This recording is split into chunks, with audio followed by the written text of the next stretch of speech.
Ladies and gentlemen, I want you all to make the highest amount of noise for Mr. Rahul Shivshankar, Consulting Editor, Network18. Give it up for him, please, ladies and gentlemen.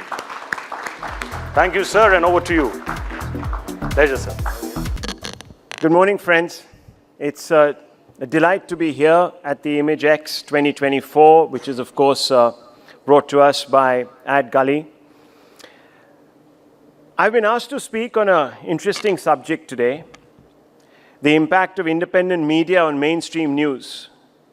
So I want to first begin with a few questions that I thought of asking, just to find out how relevant we are today, that is the mainstream media up against independent media, so to speak.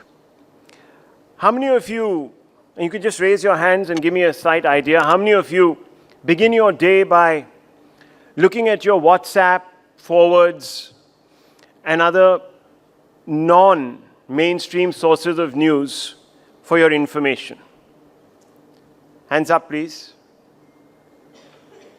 I get a sense about what most people are putting their hands up like that, as if I've asked them to reveal a guilty secret. So come on, put your hands up higher so I can see them. Okay, so I think that's about 40% of you. That's worrying.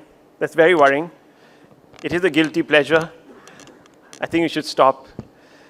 On a serious note, I also want to ask you, how many of you watch mainstream news channels or read mainstream media for your news? Hands up, please.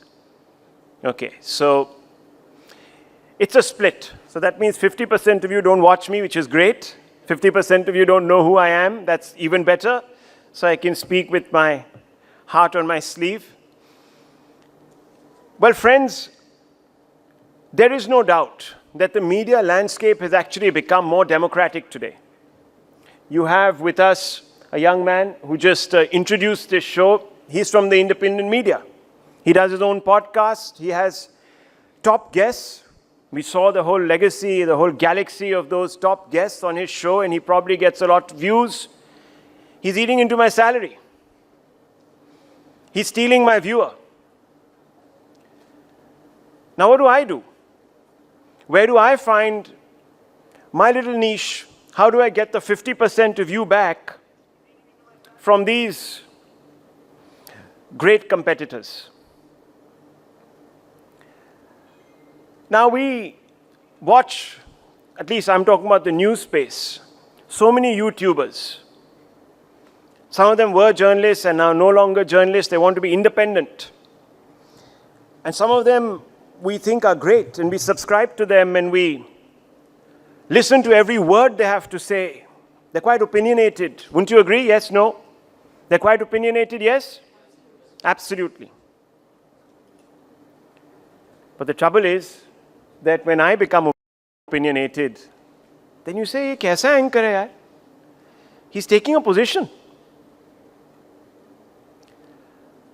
Now you have to ask yourself, who has pushed me, the mainstream media, into taking a position? It's you guys, because you're watching non-traditional sources. You're watching independent media, which is very opinionated. But before we begin, we've taken this word independent to heart. It must mean something. It's a very liberating term. It's a very empowering term also. Think about it. I'm independent. We fight independently. Now I want to ask you, have we ever thought about this label independent, what it actually means when people, such as my friend here, describe themselves as independent media? What are they independent from? What do they seek independence from? Are they seeking independence from the need to be factual, truthful, accurate? Or are they seeking independence from legacy platforms which many of you may today believe are no longer objective? This is like Trump saying, "I fight against big business." And Trump is big business. So, friends, let's just ponder this. we all say that we want independent sources of news which are untinged by bias, which give us the truth as it is, without asking, how can we be so sure that these independent sources are so independent actually of biases? We don't know. We listen to them. Their opinion sounds great because they can say a lot of things by being independent. They can say a lot of unqualified things. So are they seeking independence to be able to say things to you which are not qualified at all? Every time I go on air, because I represent a news channel with a huge legacy, CNN, for example, TV18, I have to think about the consequences of everything I say, of every fact I show you on my show, Hard Facts. I have to make sure that that fact is bona fide. It's been proven. It's been tested. It is actually a fact. But independent media has no such obligation. They can get away with a lot. And they have gotten away with a lot. And a lot of you out there believe them. They shape your opinions on things. They make you vote in a particular way. It's not all going to be negative. I do believe that independent media has done a lot, and I will come to that. But I just want to first look at the definition, what we mean by this term. Does independent media mean that they're independent of a funding source? Now remember, there's a lot of talk today about who is funding whom and to what end. Just a few months ago, I wanted to start my own independent platform. And I went out there, and some people came to me because they want to see good journalism, but others came to me and said, we'll give you X amount of money. But you know, it comes with certain strings attached. And I said, then I'm not going to. And it's an ecosystem that feeds into itself. So the person who's funding you will also ensure that you're successful. There are a large number of podcasters, YouTubers in the news space who, friends, get huge hits. And you wonder, where are they coming from? And then you look at their followers, etc., and you see that they come from a particular ecosystem. So that ecosystem expects them to say something, and then they amplify that. And that becomes also the economic model. More views, more money. So the independence from funding source might actually be just a chimera. It might be actually a big lie. We don't know who their funders are. And I can tell you it's not easy to be independent and be self-sustaining. It's very tough. When they say we're independent, are they independent of political control? In a country where the First Amendment made by the great liberal Nehru was about curtailing free speech, can these people actually push the boundaries without fearing the consequence? I can't, and I sit in a massive network. Department didn't know about it. Ex parte an order, an injunction was passed against me, and they came to arrest me. They came all the way to Delhi. So there are many dictators. So when people tell you we are independent of political control, I don't know. Think about it. Then they say we are independent of legacy of publishing platforms. And I can tell you that legacy publishing platforms or even video platforms have not done themselves any good in recent times also. There have been many problems with legacy media. Just look at the Trump coverage. Washington Post. Trump ducks because of clacking sounds in the background. The man nearly had a bullet through his head. He wasn't ducking because of clacking sounds in the background. He was ducking for his life. That was the headline. The New York Times was similarly ridiculous. Another newspaper reported, gunman shot dead at Trump rally. As if Trump shot him or his supporters shot him. That's bizarre. Instead of saying Trump escapes with his life, gunman killed, you say gunman shot dead at Trump's rally. Just look at how the news changes in the public imagination. So legacy media also has problems. Now, as I began by telling you, since we are competing against independent journalists, we've had to anticipate this because we've seen that a large number of you watch them. So, while independent media has given voice to diverse perspectives, stories that perhaps others may not have covered, not because they were not interesting, but because we thought, that is, mainstream media thought you would not be interested in them. So it has created choice, which is a good thing. It has democratized the access to news. You don't only have to watch mainstream bullies like Rahul Shivshankar on TV anymore. You can watch others who are kinder bullies. So I realized that because we had made certain mistakes, and you look at a tight frame, you see, and those mistakes really look big. You can just narrow on them.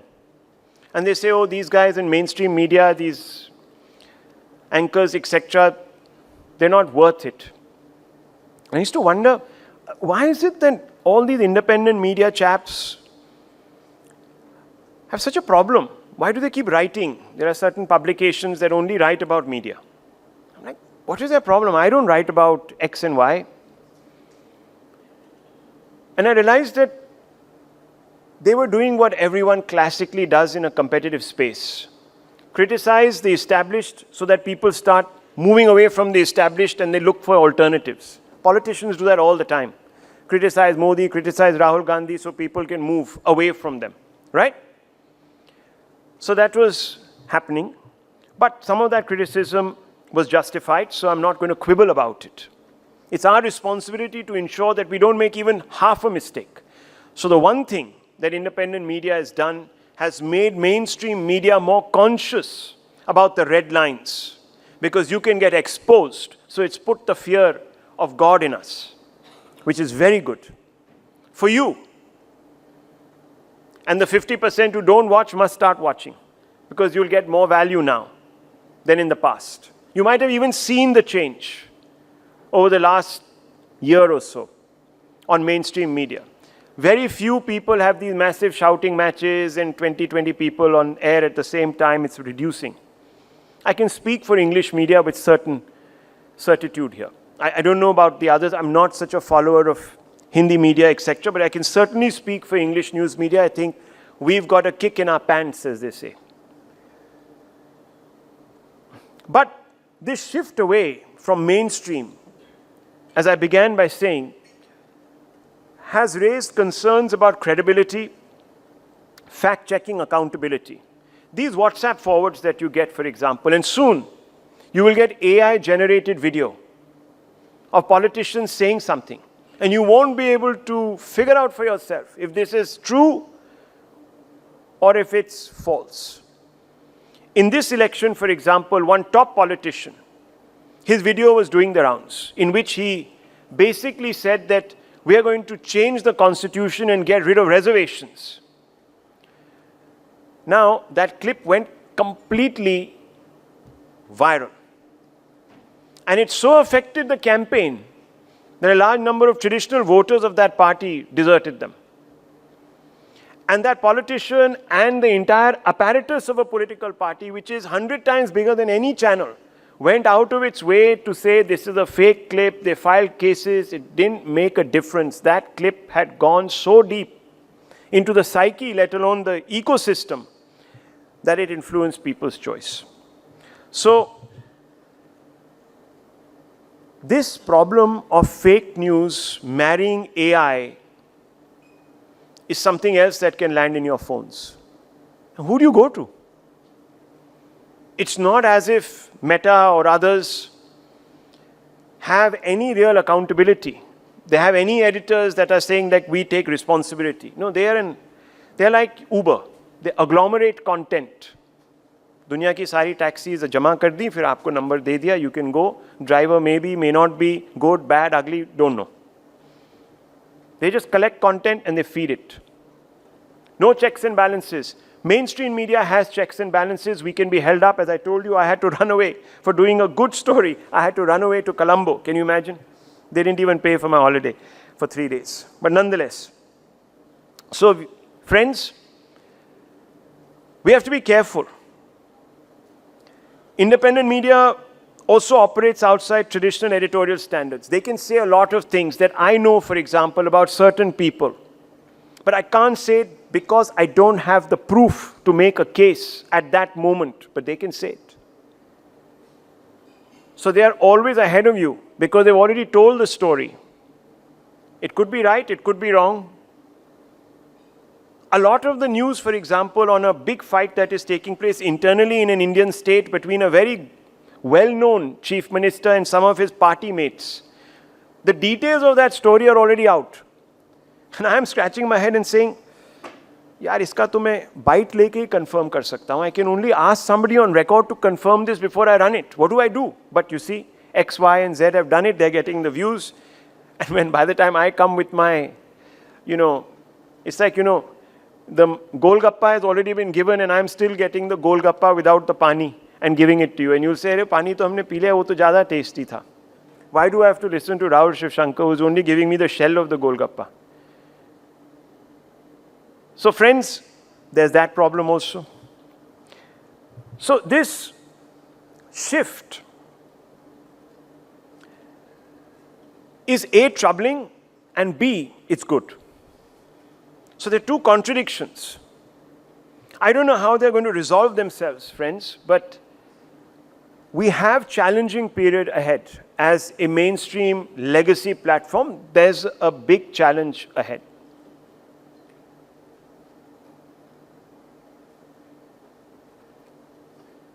And this reconciliation, whenever it happens, I hope it doesn't happen at the expense of the other. Right now, there are many, I can tell you many news editors who are thinking that person who runs an independent platform gets huge ratings, let's bring them in. Let's co-opt them. I think that could be a great model. Because what it does is, it makes also them responsible and it also makes you more credible. Because clearly those people have a following. They built it up. Rightly, wrongly, through generated views, whatever. The point is they have one, and it's better to incorporate them. So this landscape needs to change. Now, one way of doing it is not to bring them, let's say, on the mainframe, which is the television set. Maybe you can bring them on digital platforms, your own digital platforms. Maybe you can even call it, for example, if our platform was to consider joining hands with X or Y, we could say, TV 18, News 18 plus or something like that, just to differentiate that, look, here is a whole bunch of other people. So all of this also, of course, means that the way marketing people respond to us in the mainstream also changes, because you're going to constantly think, what is this person's appeal to an advertiser, for instance? Why should all advertisers come to mainstream news when there are equally well-watched, well-viewed, exciting, raw talent out there? So apart from just the mechanics of how it changes the dynamism of telling the news or the newsroom itself, there are other implications. I'm being a little superficial because I don't want to make this dull and boring. But fundamentally, viewers and friends, potential viewers also, I believe truly that while the independent media has been a force multiplier, this by itself is not a simplistic truth. There are many nuances and we have to be careful. I leave it at this. Any questions, please? Yes, sir.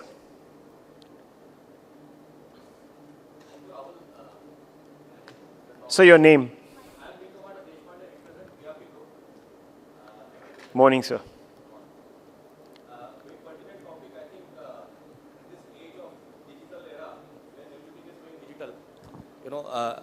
As you rightly brought out that the challenge is multifold, I would want to ask you, as regards demographies, the demography of the, complete country is changing rapidly. In this kind of a situation, how do you see both the medias playing their role in constructive as well as in destructive manner? And if you can elaborate with an example, it will be great. Thank you so much. Look, I mean, obviously, it's this question has a huge ambit. So I think fundamentally, the role of the mainstream media today is to ensure that we speak for the maximum number of people. But we take very hard positions, we must take very hard positions against extremists. As a democracy, India can only thrive if the center expands.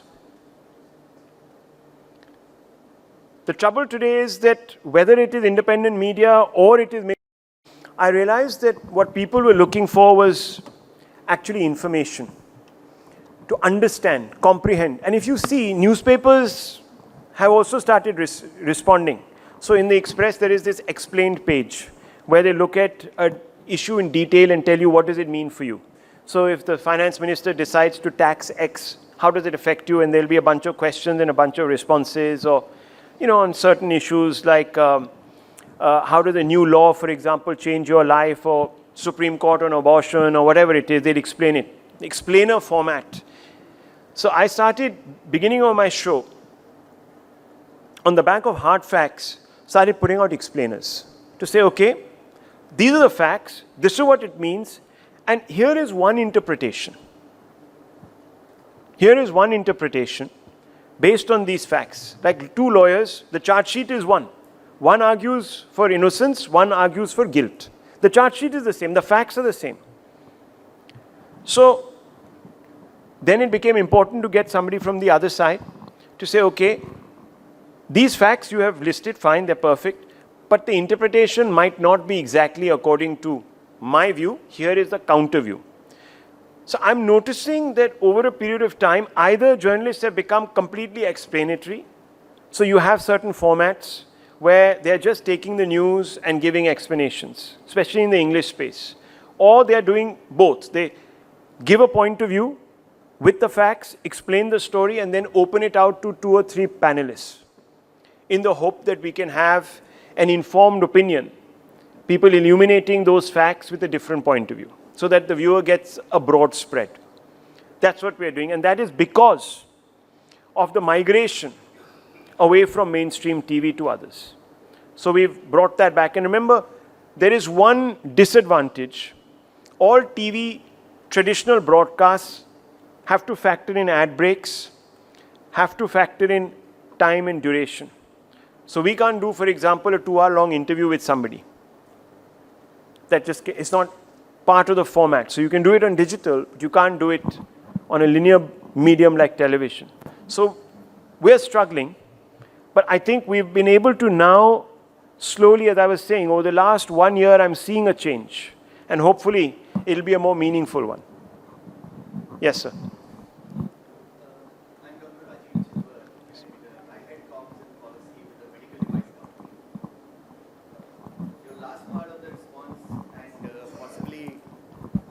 Your last part of the response and possibly the earlier 2 questions construe to one theory which possibly everyone may want to agree or disagree in the room is marketing taking over editorial.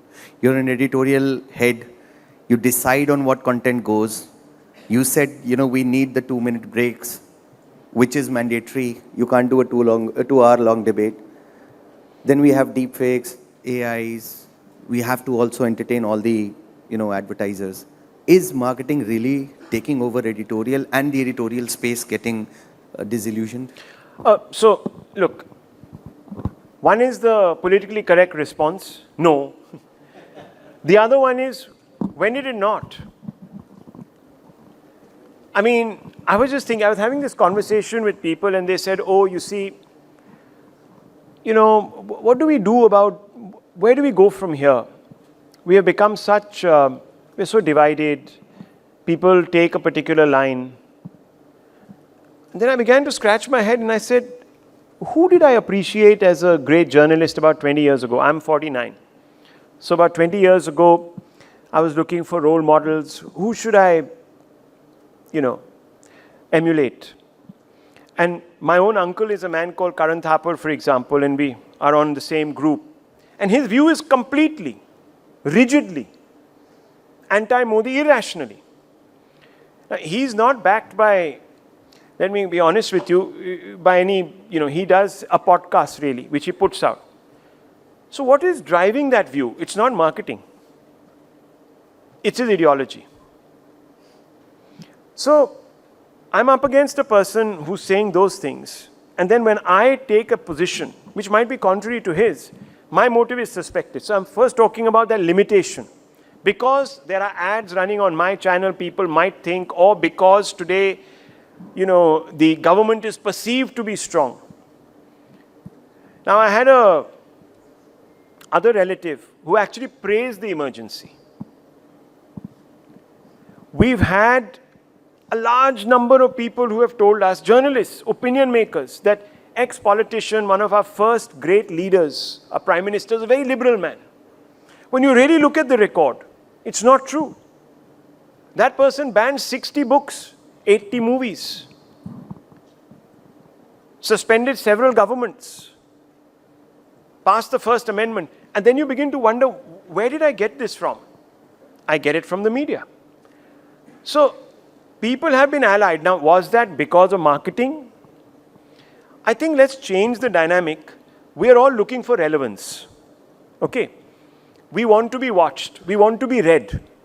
And we think that we know what the viewer or the reader wants to know. So we tailor our content towards that. But are you telling me that media houses who ran TV stations, who might have had cross-business corporate interests, were always independent? I don't know.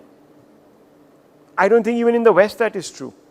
In the West, of course, the level of transparency is so much that a Washington Post or a New York Times actually comes out and they say that we endorse a presidential candidate. I think that's such a great thing. At least you know where they stand.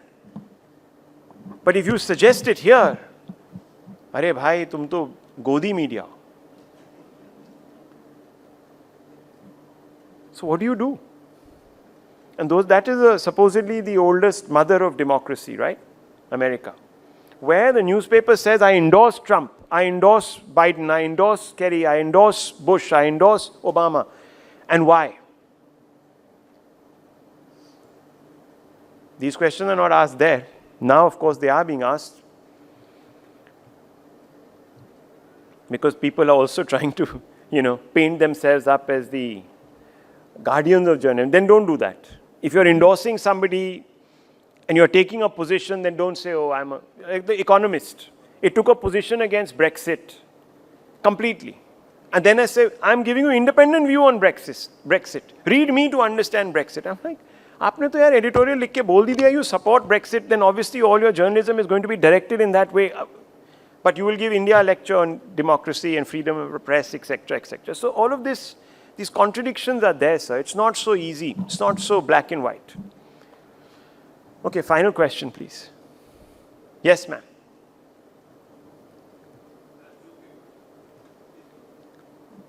Oh, okay. Why not the lady first? Yeah, please.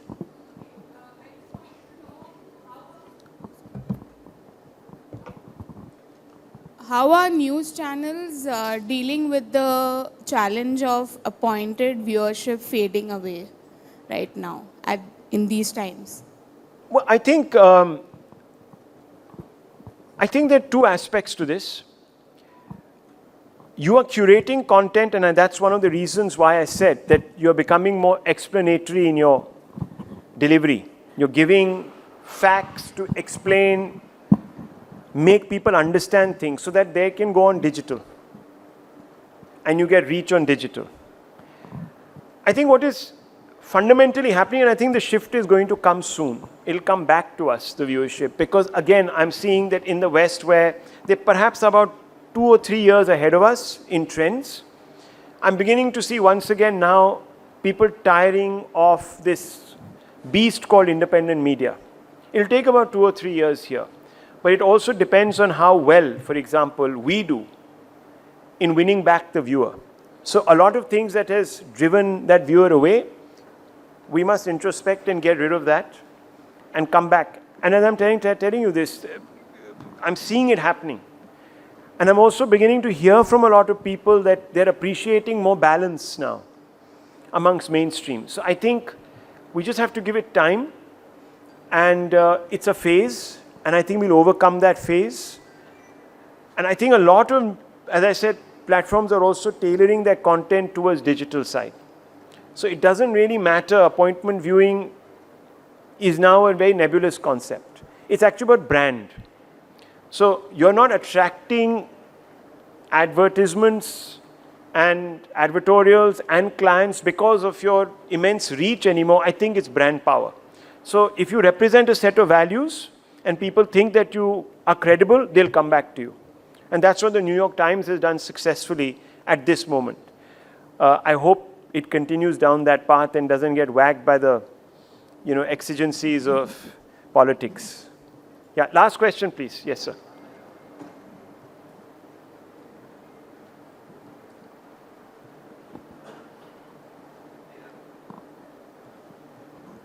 I think that's not on. Yeah.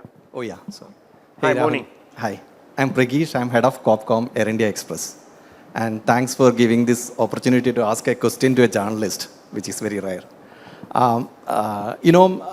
To me, even the coinage independent media itself is an irony, because by design and by default and by concept, media is supposed to be independent. And the opposite of independent media should be an embedded media, which is not that we don't want. Because we cannot place mainstream media as an opposite to independent media. But, looking at the contemporary journalism, and as you said, you are 49-year-old, I am also somewhere near you. So we heard the stories of Kuldeep Nayyar to Appan Menon to all those people. And we know a person who left the editorial blank during the emergency. So now, when you look at the independent media, the coinage that you referred to, probably those people who, who are representing the variety of the rural life, the deep India stories, whereas the mainstream media somewhere lost the game to stories like Sushant Singh Rajput or to Tablighi Jamaat story. That's where, we have this little doubt why all these, television channels, ideally when you have, say, 3, 4 channels or 5 channels, there will be 5 perspectives. But we have seen, not once, not twice, in many occasions, we have seen across the spectrum, a number of channels broadcasting almost similar view and with the same keywords. You know those keywords which have become very popular in last decade. These keywords are, earlier there was a time a particular keyword is attributable to a particular kind of journalism or particular publication.